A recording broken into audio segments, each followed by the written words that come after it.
I'm not seeing Aranet County out, so is that where she?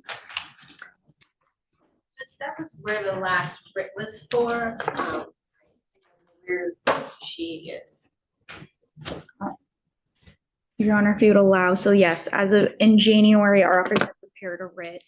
As of, I think, last week, she was still there. I think it was Mr. Trush's understanding she would have been released. If you allow us a few minutes, I can ask someone in my office to, I have asked someone in my office to call that jail to confirm.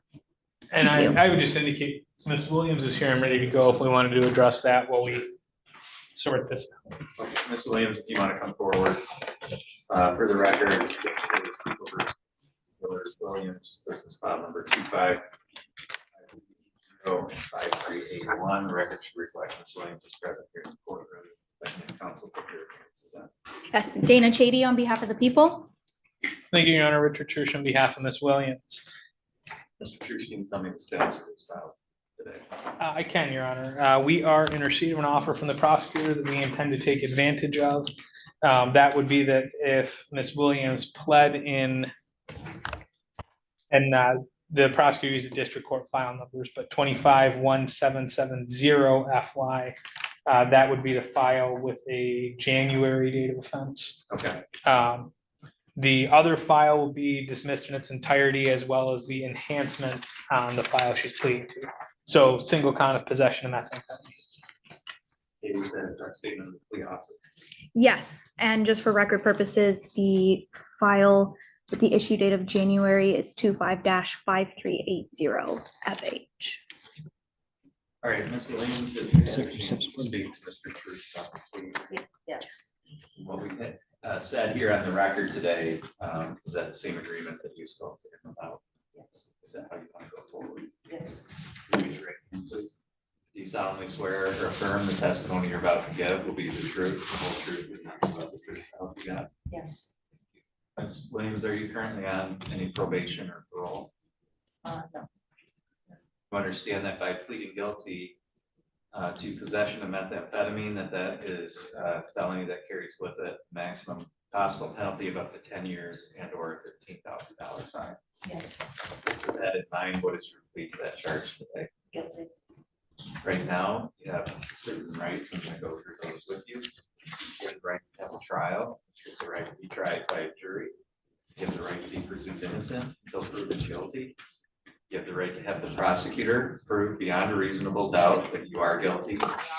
You have the right to have any witnesses against you appear at trial and to question those witnesses. You have the right to have the court order any witnesses on your behalf here at trial. You have the right to remain silent during a trial, to not have that silence used against you. You have the right to testify at a trial yourself if you want it. You understand all those rights. Yes. You understand that you're giving up and waiving all of those rights by pleading guilty. Yes. Also, you don't have an automatic right to appeal the plea that you're making here today. If you wanted to try to appeal it, you would have to ask for the Court of Appeals to hear your case. They could say no, and then that would be the end of any appeal. Do you understand that? Yes. Has anyone threatened you with anything to get you to plead guilty? No. Has anyone promised you anything other than what we said here in court today? No. Is it your own free choice to enter this plea? Yes. Are you pleading guilty because you are actually guilty of this charge? Yes. The information here indicates this happened on January 5th of this year, 2025. Is that correct? Yes. On that date, were you present here in Crawford County? Yes. While you were here in Crawford County at that time, did you have possession of some methamphetamine? Yes. Did you know that that's what that was? Yes. Did you have any legal right to have any amount of it at that time? No. Ms. Chady, are the people satisfied with the factual basis? Yes, Your Honor, thank you. Mr. Trush? Yes, I'm satisfied. Ms. Chady, are the people aware of any threats, promises, or inducements other than what's been placed on the record? No, Your Honor. Mr. Trush? I'm aware of none. Are the people satisfied that the court has complied with statute and court rule in taking of this plea? Yes, Your Honor. I am satisfied. Ms. Williams, the court finds that your plea is knowing, voluntary, accurate. The court is satisfied there is a factual basis to support a finding that you are guilty of this charge. The court will accept your guilty plea. This matter will be set for a sentencing hearing to be notified of the date of the time of that hearing. Today you're gonna meet Mr. Haven to set up a pre-sentence interview. It's important that you follow through with that and that you stay in touch with Mr. Church prior to the sentencing. Okay? Okay.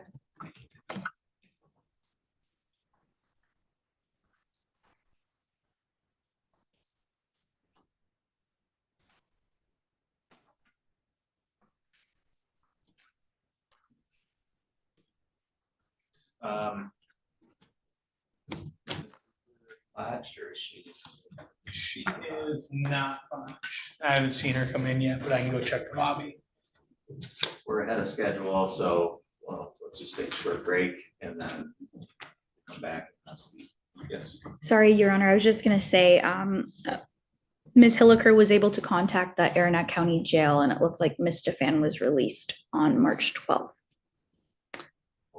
So, Let's go on the record on that one, Mr. Trush. then.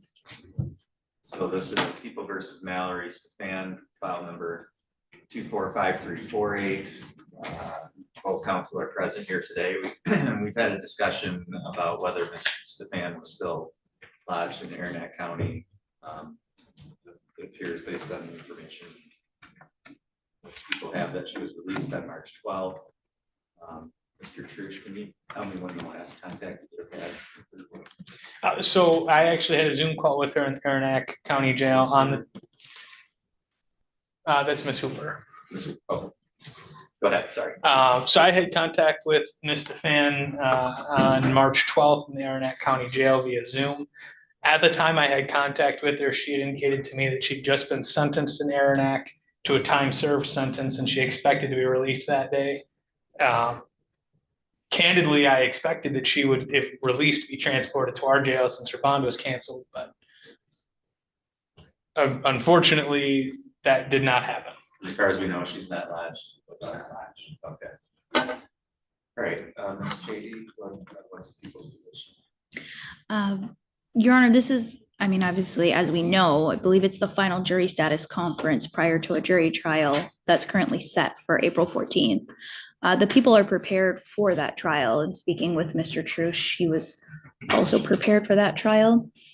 I would defer to this court. Your Honor knows that I'm not in here, but I don't know if you would like to give Mr. Trush some time to see if he can call his client, just with those jury trial days set where everyone is prepared.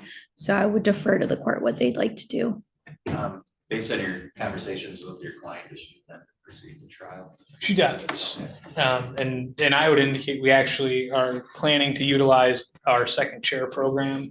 And we have made arrangements for one of the newer counsel in the area to second chair that trial. My request to the court would be if the court issues a show cause or bench warrant or however the court chooses to proceed, I'd ask the court not to take the trial dates off just yet. I think we have enough time that it's possible we could still find her and proceed. Okay, I agree. So the court's going to leave the trial date as scheduled. I will set this for a show cause and final status conference at the court's April motion date. And Mr. Trush and Ms. Chady, I'll just ask that both parties continue to work towards being prepared. I don't want the non-appearance today, if she does appear later, to cause a delay in the trial. So I want everybody to go forward as if we're going to proceed on the 14th. If for some reason this ban doesn't appear at the April motion date, we decide to go from there. But I anticipate based on your representation to Thank you. Yes. Thank you. And are you ready with Ms. Hooper? I would appreciate if I could have just a minute with her to make sure everything is in order. Need to go off the record or? I think we'll be real quick.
Super, coming forward.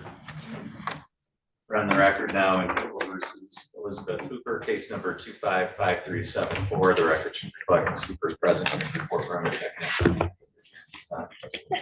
Dana Chady on behalf of the people. Thank you, Your Honor. Richard Trush on behalf of Ms. Hooper. Mr. Church, can you tell me how we're?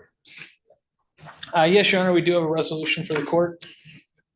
Ms. Hooper will be tendering a no contest plea to counts 1, 3, and 5. Count 2 and 4 will be dismissed, as well as the second or subsequent offense, substance abuse or substance enhancement. Okay. And what is the reason for the no contest plea? Lack of memory. Ms. Shady, do the people have any objection to the no contest plea for that reason? No objection, Your Honor. Thank you. I do, Your Honor. I highlighted the summary section for the court, and then I also highlighted on page 9, there's a true narc section that would establish what the substance was.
Talk to Mr. Church about this plea agreement. Yes, Your Honor. Discussed here today, is that the same agreement that you discussed with him? Yes, Your Honor. Is that how you wanted to proceed today? Yes, Your Honor. Raise your right hand, please. You solemnly swear or affirm the testimony you're about to give will be the truth, the whole truth, and nothing but the truth, so help you God. Yes, Your Honor. I solemnly swear. Thank you. Lower your hand. Ms. Hooper, are you currently on any kind of probation or parole? Yes, sir. Where's your, Um, which one? I'm on probation through this Grayling County here for some stuff that happened in the hospital. I was going and finishing up for a it was like a disorderly conduct because I have some brain problems and memory loss. I was in the hospital. They wanted me to go and I didn't feel confident to leave. So I had ended up getting in a little trouble and I'm doing the probation for that. Is that what the district court here? Yes. Do you know if this plea today is gonna be a violation of your probation? Yes, sir. I think they already, when this stuff first happened, they violated me, and I think actually like next week I have to come back over here in the district court for that violation. Oh. Yes, sir. So they're aware that you're gonna be entering this plea here today? Yes, sir. And I had gotten a hold of CMH and stuff and tried getting them to help and understand too. I've been straight getting all the help I can for them. I let 2 people come into my home and try to help me, like a care Well, I don't worker. need to say too much about that stuff yet. There'll be a time to talk about that. Yes, sir. So I just want to make sure that I understand exactly what your situation is in court supervision. So you understand that you could face a penalty for violating your district court probation? Yes, sir. And then it's separate from this case, you understand? Yes. And then in this case, you're pleading no contest to possession of cocaine. That's a felony that carries with it a maximum of up to 4 years and or a $25,000 fine. You understand that? Yes, sir. And no contest to 1 count of resisting or obstructing. That's a felony that carries with it a maximum penalty of 2 years and or a $2,000 fine. You understand that? Yes, sir. Then the last charge is no contest to tampering with evidence. And that's a felony with a maximum possible penalty of 4 years and or a $5,000 fine. Do you understand that? Yes, sir. And then count 5 is also discretionary and consecutive. Is that correct? I believe that's accurate. If it's part of additional convictions. 1 second. Yes, I, Okay, so that means Ms. Hooper is that for that last charge, the tampering with evidence, that the court can but doesn't have to sentence you consecutive. That means back to back as opposed to at the same time. You understand that? Yes, sir. With all of those things in mind, what is your plea to each of those 3 charges today? I plead no contest, sir. And that's based on the fact that you don't have a good recollection of all of these events. Is that true? Yes, Your Honor. I'm going to go through your rights with you. You have the right to have a trial, you have the right to be tried by a jury. You have the right to be presumed innocent until proven guilty. You have the right to have the prosecutor prove beyond a reasonable doubt that you are guilty. You have the right to have any witnesses against you appear at trial and to question those witnesses. You have the right to have the court or any witnesses on your behalf appear at trial. You have the right to remain silent during a trial, to not have that silence used against you, and the right to testify at a trial yourself if you want it. Do you understand all of those rights? Yes, Your Honor. You understand that by pleading no contest, that you're going to be giving up and waiving all of those rights. Yes, Your Honor. Also, you don't have an automatic right to appeal the plea that you're making here today. If you wanted to try to appeal it, you would have to ask for the Court of Appeals to hear your case. If they said no, then you wouldn't be able to go any further with that appeal. You understand that? Yes, Your Honor. Has anyone threatened you with anything to get you to plead guilty? No, Your Honor. Has anyone promised you anything other than what you said here in court today? No, Your Honor. Is it your own free choice to enter this plea? Yes, Your Honor. Ms. Chady, have you reviewed this police report? Yes, I have, And Your I'm Honor. referring to Michigan State Police Report Incident Number 7261-25. Yes, After having reviewed that, Ms. Chady, do you agree that it would provide a factual basis for finding of guilt as to counts 1, 3, and 5? yes, Your Honor. Mr. True, should be done the same. yes, Do you agree with that as well? yes, Ms. Chady, are the people aware of any threats, promises, or inducements other than what's been placed on the record here? No, Your Honor, we are not. Mr. True. I'm aware of none.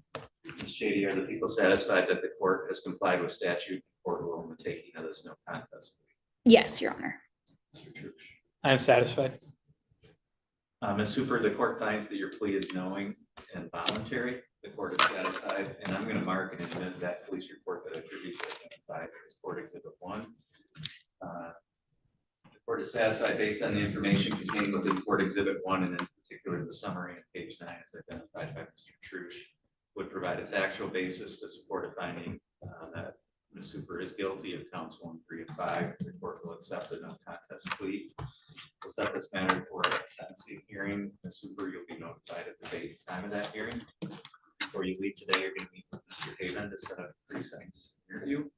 It's important that you follow through with that and that you stay in touch with Mr. Trush prior to that sentencing hearing, okay? Yes, Your Honor. Ms. Chady, anything further on this file today? Nothing further. Thank you, Your Honor. Mr. Trush, Nothing further. thank you. That's all. Thank you.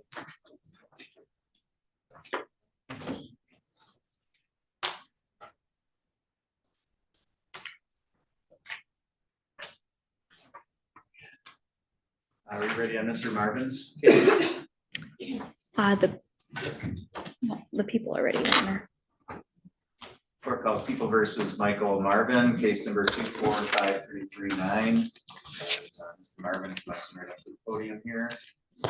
Defendant, counsel, if you're- Yes, Dana Chady on behalf of the people. James Sherwood, defendant, Michael Marvin. Thank you. We're on record in this file here today, based on a motion on behalf of the people. And it looks to me after reviewing the motion is that this looks to me like a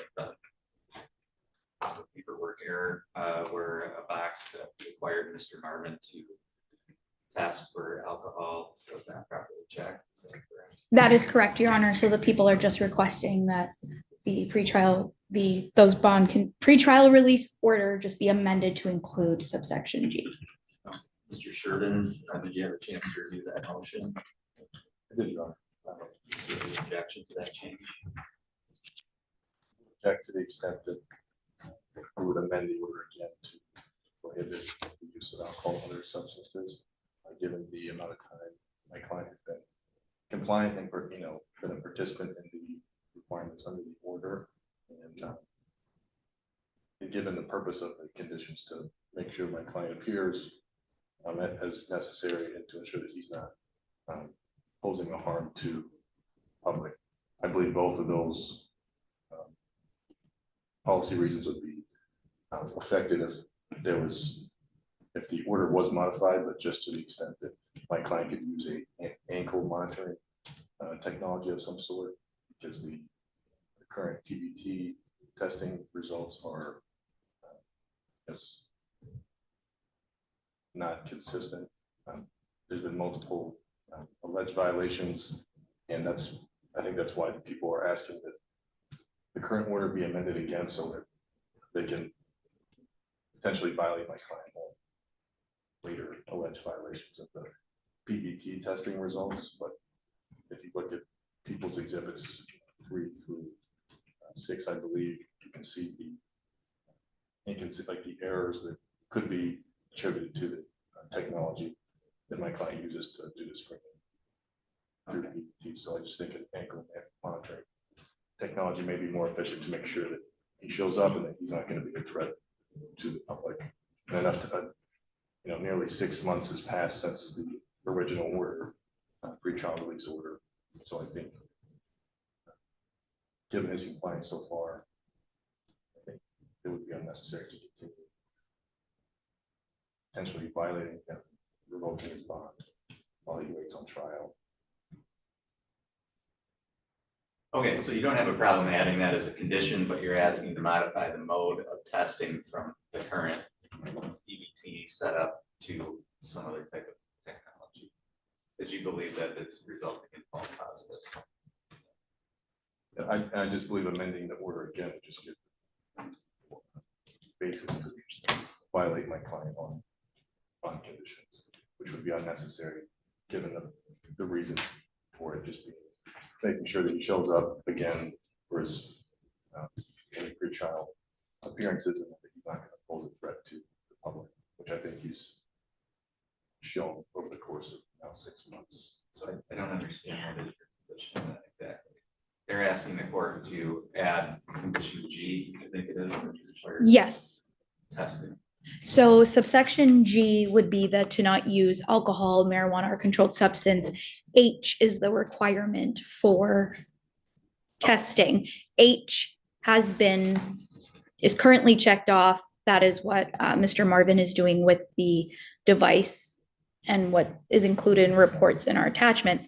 But G, the actual requirement to not use alcohol or marijuana controlled substance, has not been checked off. If you would allow to, the people are a little confused at this time of what the argument that is being made by defense. They did file a reply to our motion on Friday. I don't know if the court was able to review that, but in that response, they were opposing our request for that, but then it does sound like they're requesting an ankle monitor. So Mr. Sherman, So- I'm gonna nail you down then. So that I can clear it up if you'd like. First, there's just a motion to dismiss the people's request to modify the current pre-trial release order, and then a defendant's own request to modify the pre-trial release order to add an ankle monitoring technology requirement rather than imposing a requirement that he not consume alcohol and other substances like marijuana. It could potentially lead to violations of my client's bond, which would be unwarranted, given that no concerns that he may not show up again, that he may pose a risk. Okay, so your primary argument is that the court should not add G as a condition, which would prevent him from using alcohol controlled substances. But in the alternative, if the court is going to impose that testing be done differently. Is that what you're saying? Well, the defendant would request that the court dismiss people's motion to modify the order because they failed to meet their burden under. So you're saying I should not impose G as a condition of the bond? Right, I'm just giving you my basis for request. I just need to know what you're actually asking for, because I'm not following your argument. So you're saying G should not be imposed as a condition in the Come over there. Yes. Okay. And the alternative to that, if the court is going to impose G, then your client's request is that it use a different testing device. Right. Okay. All right. I am going to impose G, given the nature of the charges here. Court absolutely orders that people do not use alcohol in particular nature charges, but any other controlled substances unless they're prescribed by a physician.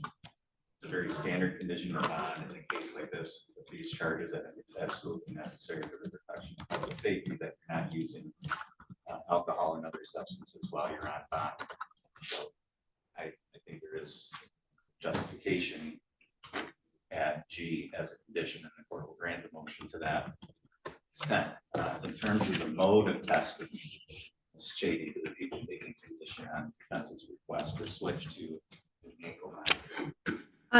Your Honor, this was a request I think was made at the beginning of this case, and there was some, I think, some inconsistencies with the, information, or not inconsistencies, but I think there was an issue with being able to properly get that monitor, to be able to measure it. In February, we did stipulate to be using this new system with testing being sent to Miss Coke. At this time, I don't have any more information about that potential ankle monitoring, so would not feel comfortable agreeing to that modification without that further information. Okay, so Mr. Marvin, what do you believe the issue is with regard to this? Yes, sir. CBT testing? Well, I've been taking it for 5 months with no issues, and then all of a sudden it started popping me. But then within 4 to 10 minutes, it would give me a positive. And it was like you said, it's the same algorithm every time. So I contacted the prosecutor.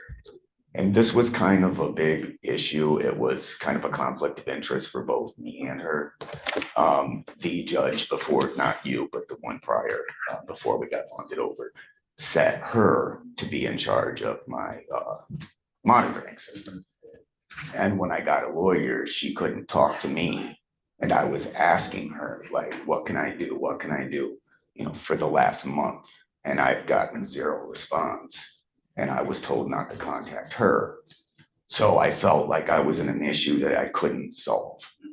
So I contacted him and they said, look, she's moved me to 3 times a day now. I'm on 100% disability. I have insomnia. I don't sleep well. It's setting me up to fail. I told him, I said, I have no problem getting ankle monitor that I can test on every 15 minutes. I have no problem passing. I have no problem not drinking. But I don't want to be set up to fail. And I feel like if I can go to sleep and the ankle monitor will do its job and I don't have to stress out about 3 random times a day, then I'm fine. I'm not going to have any issues with it at all. But I do believe that I made that very apparent in the beginning, that if I did have problems, due to the insomnia and stuff, that I would go on the ankle monitor to prove to the court that I plan to and am sober. All right, was there something else you wanted to? No, Your Honor, I'm just listening as Mr. Marvin is making statements. All right, to me, Mr. Marvin and Mr. Sherman, it doesn't matter. I don't care what device is being used. What I care about is the monitoring and that there's accurate testing. Because I don't want to set you up for failure either, and I certainly don't want you to have your bond revoked because testing isn't properly or accurately. If you're tested positive, I want it to be because you're actually using, and in that case, it gives me a reason to revoke your bond, but otherwise I don't want to do that either. So, I'm going to put that back on you and your attorney. If you can get things set up with an ankle monitor where that can be transferred seamlessly and there's no gap in testing, and we have some assurance that this is in place? I've already contacted them and they just told, the last thing they told me was after they talked to the prosecutor, they were told that they didn't have a court's order and or that the court denied the order. Okay. That's what I was told from the company. I wasn't on the phone call between those two, so, you know, So, that's, Ms. Shady, I'm gonna ask you to, and Mr. Sherman to work together as the attorneys here, or Ms. Poe, whoever's handling it. Yes. But for the record, my position is I don't care whether it's this PBT device or an ankle monitor, as long as Mr. Martin's being tested. Testing's accurate. So, to the extent that there needs to be court approval, you have it. As long as, again, that is set up and put in place so that there's no gap in testing. yes, Your Honor. So, and again, I'm gonna put that on the attorneys to figure out how to exactly make that happen from a practical standpoint. And, but to the extent that there's an order necessary, the court, you have to sign that. if one of the lawyers presents it. Okay. Otherwise, let's keep doing what we're doing until we can get that in place. Yes, sir. Okay. Ms. JD, anything further today? Nothing further. Thank you. Mr. Sherman? Nothing further, thank you. Just as a housekeeping matter, defense attorney alleged that he filed a response with the court. I do not have that. I didn't see it either, so Mr. Sherman, just make sure that when you file things with the clerk's office proceeds to have the evidence in the proper manner under the court rules, and that you send judges copies to my office. So thank you. Thank you, that's all for today.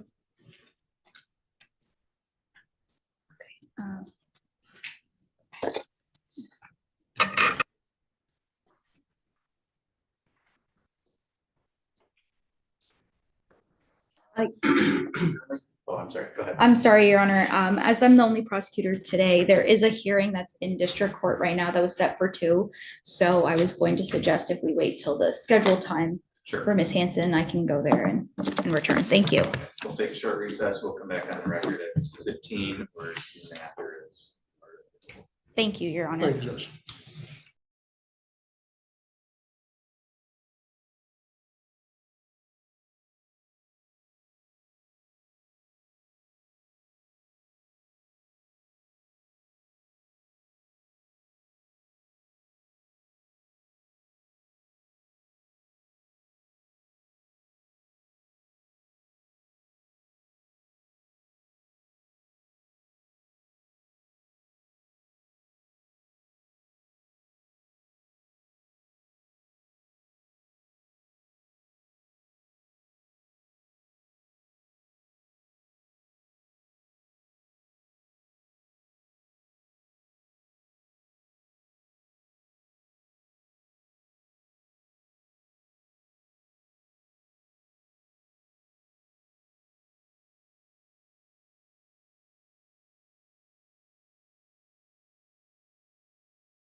Good, so getting all the experience here. Okay, we're on the record in People versus Amy Johnson, two files, file number 245333 and 255370. The record should reflect the stance present here in the courtroom. I can have counsel put your appearances on. Dana Chady on behalf of the people. Thank you, appearing on behalf of Ms. Hanson. On both files, she's just standing to my left. So this is a date and time set for sentencing in both matters. One is the probation violation and the other is the new charge. Yes, if you have a chance to go through these reports with Mr. Germerty. I did. Mr. Germerty, as to the violation report, are there any changes that need to be made? No, sir. As to the new PSI, any additions, deletions, or corrections? Just to the new file, no additions, corrections, deletions to the pre-sentence report, and none to the SI or either. Okay, thank you. Ms. Chady, any corrections on behalf of the people? No corrections, Your Honor. We just have some comments we'd like to state before sentencing. Thank you. Any challenges to the scoring? No, Your Honor. Then anything on behalf of the people for allocation? Yes, Your Honor. As you stated, we're here for sentencing on a probation violation and a sentencing on a new file. The sentencing guidelines provide a range of 0 to 11 months. Mr. McFalda has recommended 6 months, and the people are asking for 11 months for this sentence for a few different reasons. With the history that's been included in this report, we have a May 20th, 2024. That was a case in Roscommon County involving a dealing and manufacturing of meth. On August 7th, there was an active warrant for this meth-related charge, and the defendant was first arrested for a meth charge here in Crawford County. On October 21st, 2024, this defendant was sentenced on that case.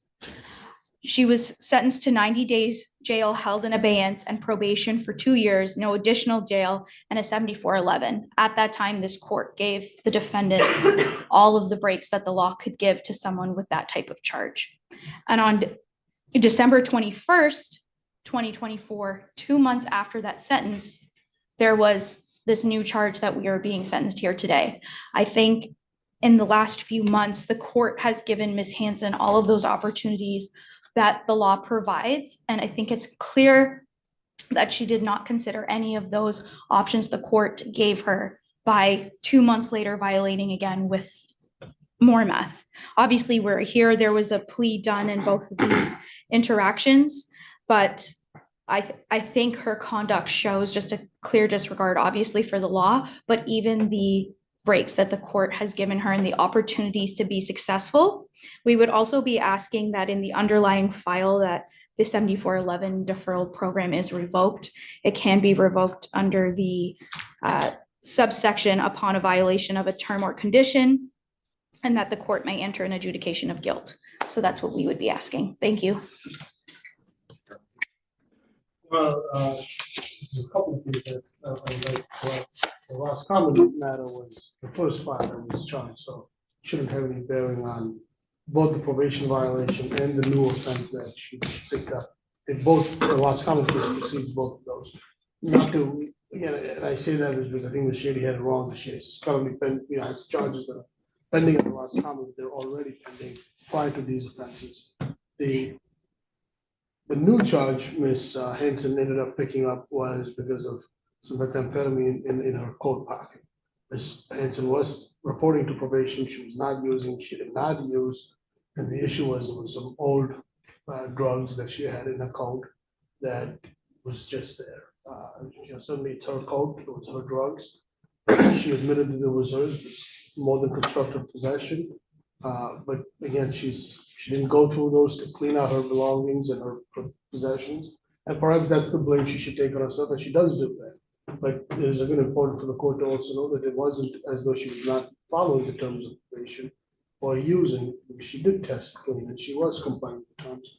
It was just something that was left in her coat pocket, and she admitted to having it there, knowing that it was there, and there was possession of that controlled substance. So again, I don't know how much weight the court gives that, but I think certainly the court has the ability to understand why somebody who has drugs on their possession, was not using it at the time, wasn't going through the terms of her probationary orders, but then picked up a new file. Well, let me, Mr. Haven, were you the supervising agent? No, that's Mr. McFalda. I'm just filling in for him, but I mean, I have the reports. Other than that, I really don't have full background. Did you have a question regarding? Well, I'm just timelines? curious whether she was, complying and testing negative. I'd have to look at the computer record to confirm that. Go ahead. And I don't have that information. Ms. Hanson indicates that to me, that at the time she was compliant, she was testing negative. She was going through her Roscommon County case at the time, and there weren't plea negotiations.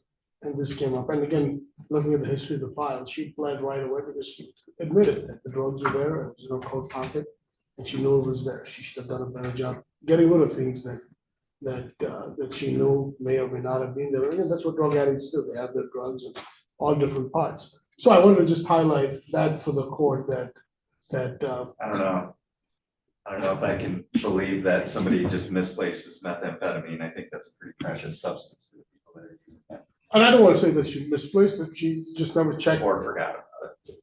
And that's what I think Ms. people keep pretty close track of what they have and where it is generally. But that's neither here nor there. But I again, appreciate the argument.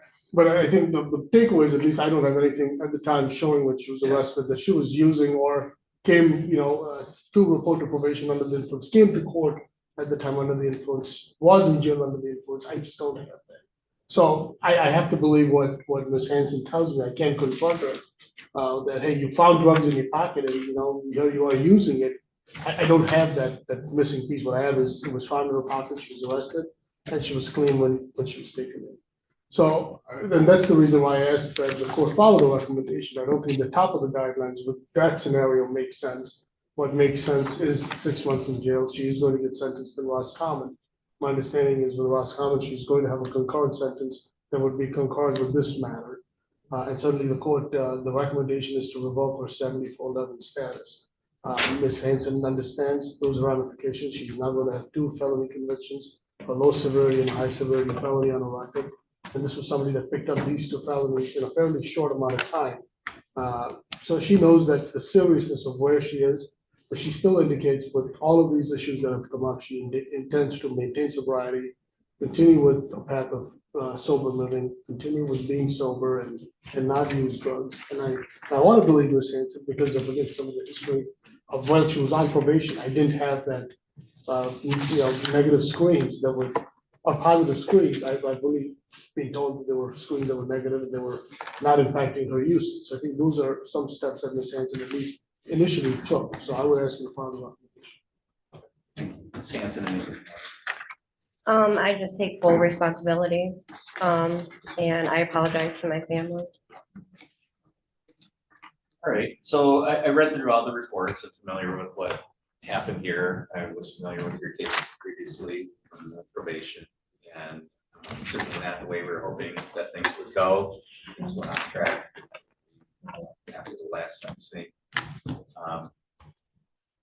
I'm satisfied that there's an underlying issue here that you need to deal with when people have this many charges within a short period of time. It means they're really in the throes of addiction and they're not able to control what's going on regardless of what probation or bond or anything else is telling them to do.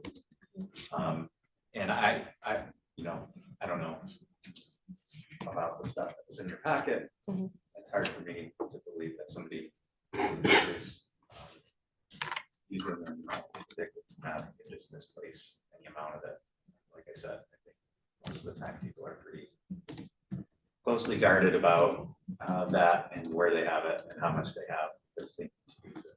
And so if you weren't using it at the time, it's hard for me to accept that it's like finding a misplaced cigarette or something. I just don't think that's a credible story. But either way, I don't think it matters in terms of my consideration of this because I think there needs to be a couple of components with regard to the sentence here. Number one, there does need to be some consequence and some punishment because other people that are on probation need to understand that you need to comply. And if you're having issues, the thing to do is go to your aide and say, I need treatment. I don't know if I can stay clean. Help me get some help here. as opposed to just using it and violating, or having it, possessing it, and then violating. So I think there needs to be a punishment component here, but I also think, these aren't violent offenses. They're not involving large amounts. This seems like personal use to me. This is something I think that you could benefit from some treatment and some help with. And I think, given your record, which is not that extensive, I've been on probation one other time. I get people that have been on probation 4, 5, 6 times. So I think it's worth more efforts at rehabilitation here, because I think this will help you at least have an opportunity to get a hold of this. And sooner or later, it's going to be up to you. I can order it all day long. But you don't have to do it because it's being ordered. You can do it because you want to do it, you want to break out of this cycle, and you want to live a better life. And ultimately, that's what it's going to come down to, is what you want to do. And I hope that you do take the opportunity to do it. So I'm going to give you that chance through probation with some jail time up front, and the possibility of early release to go to an inpatient treatment and successfully complete it, not have to serve the rest of your sentence. Yep. And I think that addresses all of those components I've talked about. So in terms of the probation violation, I think that's a good recommendation, the whole file. I think just discharging you unsuccessfully from that didn't go well. And I don't see a point in continuing that.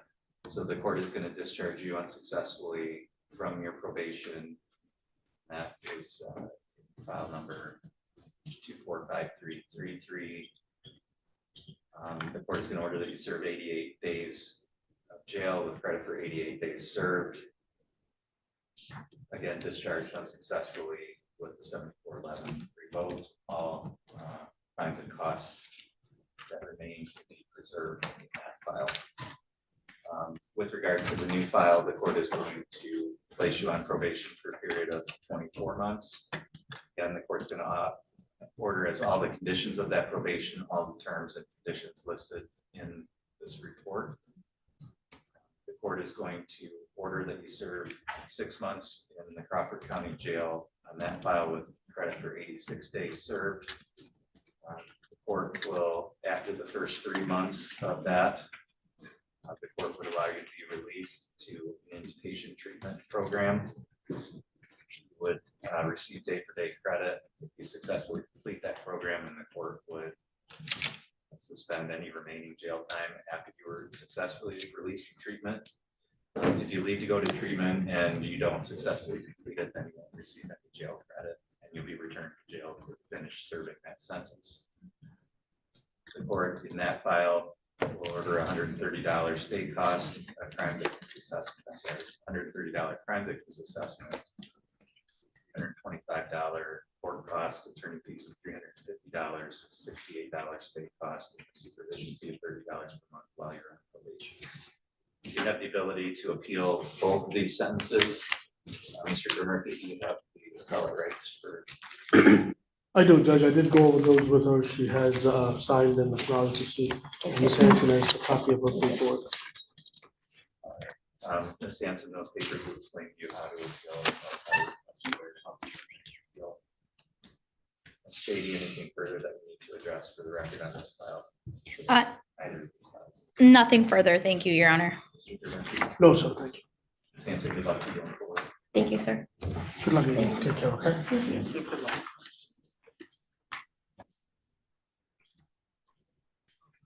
Mr. Trush, are you ready on Mr. Butt's case? Yes, Judge, we.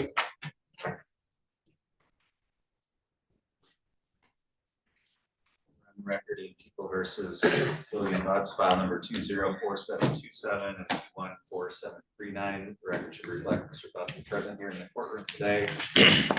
These were added docket this afternoon. Dana Chady on behalf of the people. Thank you, Your Honor. Richard Trish, appearing on behalf of Mr. Butts. Mr. Trush, Your Honor, we're going to be making admissions for the violations. He'll be admitting to 2 violations of state law. And I apologize, I'm trying to find my copies of the violations to get those. I think I've got it. So, Mr. Haven, is that the agreement that Mr. Butts would plead for 2 of the violations of state law and have the rest? Your Honor, this is Agent McFalda's file. He was not aware of this, I don't know if he was aware of this plea happening this quickly. But given what Mr. Trush had stated, the count on each file violating state law, would be appropriate. Okay. Butts, have you had a chance to talk to Mr. Trush about this? Yes, sir. Okay. Is that how you want to do this? Raise your hand. You solemnly swear or affirm the testimony you're about to give will be the truth, the whole truth, and nothing but the truth, so help you God. Mr. Butts, you understand that you would have the right to have a hearing as to whether or not you violated your probation in each of these files? I do. Okay. And you understand that by pleading guilty, that's right? Yes, sir. Also, by pleading guilty, could subject you to the maximum possible penalty. File number 214739. That would be up to 4 years. And file number 4727. That would be up to 10 years. You understand? Yes, sir. With all of that in mind, what is your plea to each of those violations? Guilty. Has anybody threatened you with anything to get you to plead guilty? No, sir. Has anyone promised you anything to get you to plead guilty? No, sir. Is it your own free choice to enter this plea? No, sir. Are you pleading guilty because you did violate probation? Correct. All right. On or about June 12th of 2024, were you on probation in both of these files here? Yes, sir. Sorry. Yes, sir. Okay. And were you aware that one of the conditions of your probation in each file was that you were to not violate any laws of the state of Michigan? And did you violate the laws of the state of Michigan by pleading guilty to assault of individual with the last name of Edson? Yes. And you entered that plea in Otsego County Circuit Court here today on March 7th. Yes, sir. Court is satisfied that the plea is knowing, voluntary, and accurate. The court is satisfied that there is a factual basis to support a finding that Mr. Butts violated his probation in each of these files. As alleged, the court would take note of the record. And testimony earlier under oath in Otsego County regarding the assault, which is court for the formal basis for violation of state law, and violation of probation. Court will accept the guilty plea as to each file. We'll set this for a sentencing hearing. Mr. Haven, do you want to meet with Mr. Butts today just to set that up? Or is Mr. already- Yeah, I'll talk with him briefly and have him contact Agent McFalda. So Mr. Butts, just make sure that you follow up with that and your contacts with Mr. McFalda and Mr. Truch, anything else that we need to address today? No, Nothing further from the people. Thank you, Your Honor. Nothing further, Your Honor. Thank you. That's all for today, Mr. Butts. Thank you.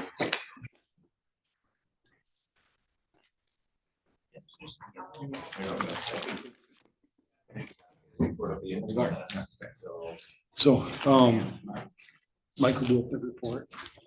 Just,